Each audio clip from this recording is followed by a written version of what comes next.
Okay, that's right. We're going to try and recreate the lead sound from Darude Sandstorm. Now, if you've already listened to my Circuit Tracks version of this, hopefully you've got an idea what we're aiming for. But just to give you a run through again, here's just the chords and the main lead.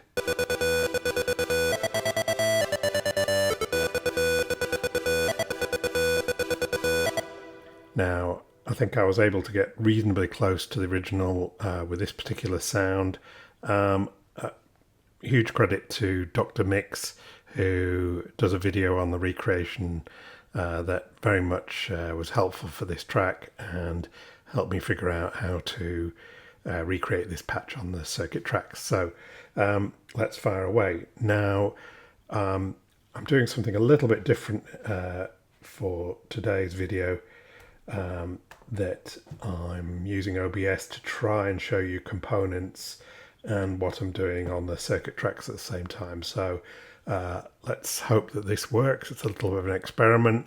Let me know in the comments if you like this format, because if we do, I'd like to run through how I've recreated some of the patches on some of the other tracks that I've released so far, and hopefully it gets some of you started on how to use the synthesis engine in the Circuit Tracks to full effect.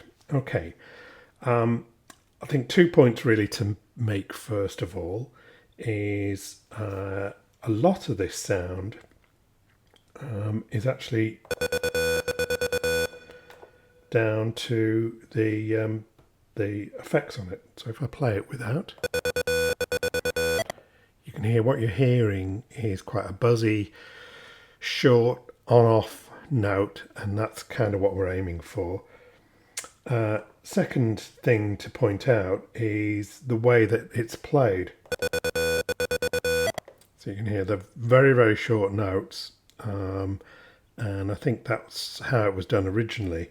So what I found worked best was going through each step. If you press the gate button, it actually lets you determine the note length for each step. And if you highlight one of the steps, each press of the button alters the brightness that's showing the gate. Full brightness is full gate length, and subsequent presses actually make it shorter. You can see that's getting dimmer as I press. Right the way to, whoops, then it goes back to full brightness. So actually, if I take this down to the 5th lowest level, one up from bottom, let's put it that way, 2, 3, 4, 5. Yeah, 1, 2, 3, 4. Now I've got it a little bit too short.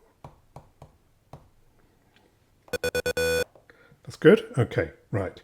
So we've actually now got a sequence that we can play back our versions of the patch.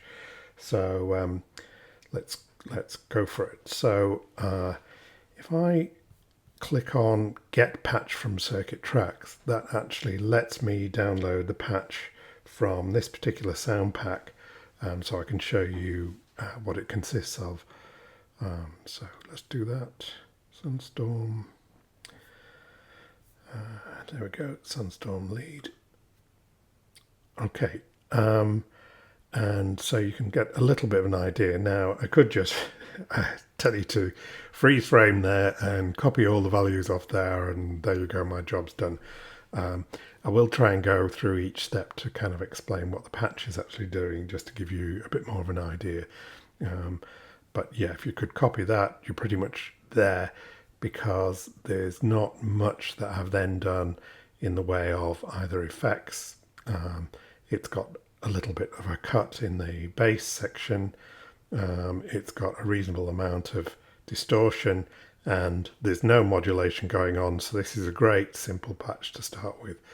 So let's start. Let's start from a very basic patch. So if I click on Create Patch, can hear we're quite quiet there, so let's boost the...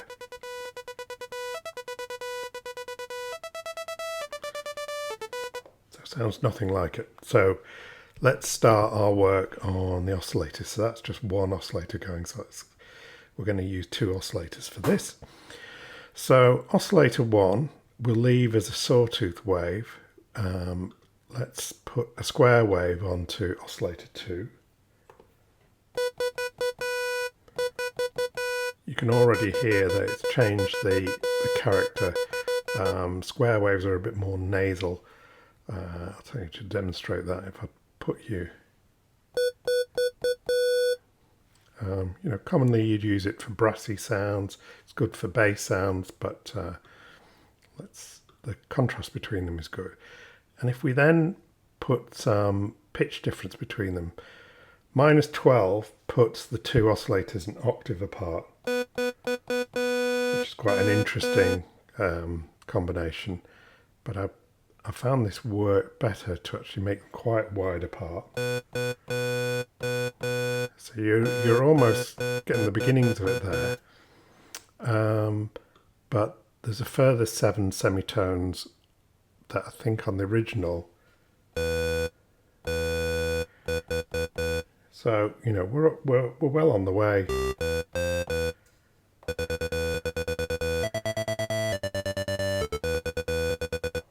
So that's pretty close, isn't it? You know, if I then put the reverb back on,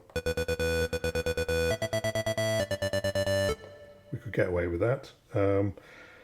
But I actually think the original patch is even simpler than that. So if I'll take the reverb back off again. I think the envelope, how the sound is shaped for each note is almost on off. So if I take the attack down to 0, decay down to 0, keep the sustain on full, and I put the release down to 0, you can see that gives me an envelope where it almost goes straight up, full volume, and then straight off when you release the key. With the staccato playing,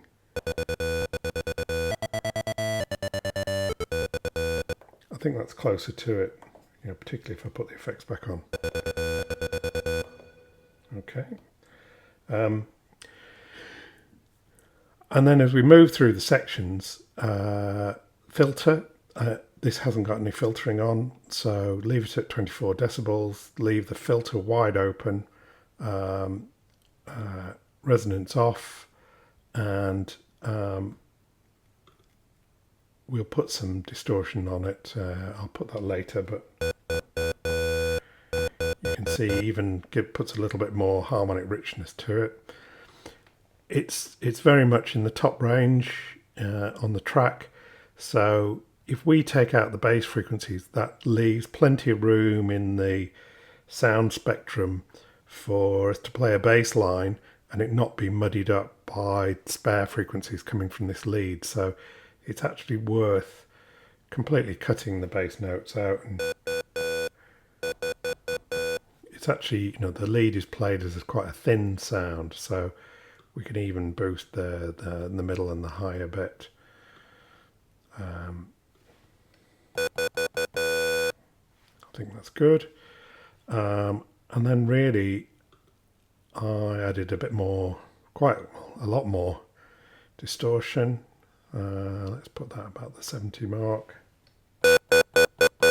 Now that makes it quite a bit louder, so if I go back and take this FX back down again, then that works, I think, along with the level. So if I put now if I then put some reverb back on it, I think we're pretty much there.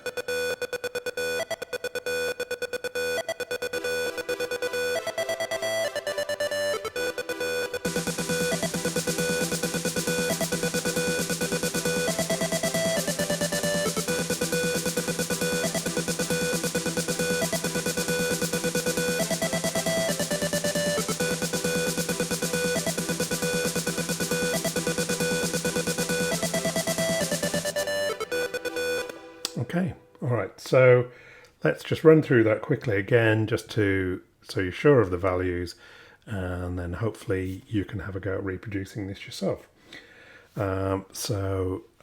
Oscillator 1, sawtooth wave, we've gone down by 31 semitones. Oscillator 2, square wave, we've kept that as normal, kept all the default values from the initial patch. We've opened up the mixer so that both oscillators are on full volume. We've left the filter section completely unchanged, so it's a 24 decibel low pass filter, but just fully open. I've added a little bit of distortion there, but I'm going to add more in the effects anyway. The envelope, I dialed the attack down to 0, decay down to 0, sustain on full, and release on 0 as well. I left the velocity sensitivity off. I didn't change anything in the LFO values. The effects, I just dialed down the low gain to remove the bass frequencies. I left the chorus off, and I changed the distortion type to clipper and put it on 70. And in fact, a final thing, let's click it to mono, and then it's just staying as one single note, and we've got it.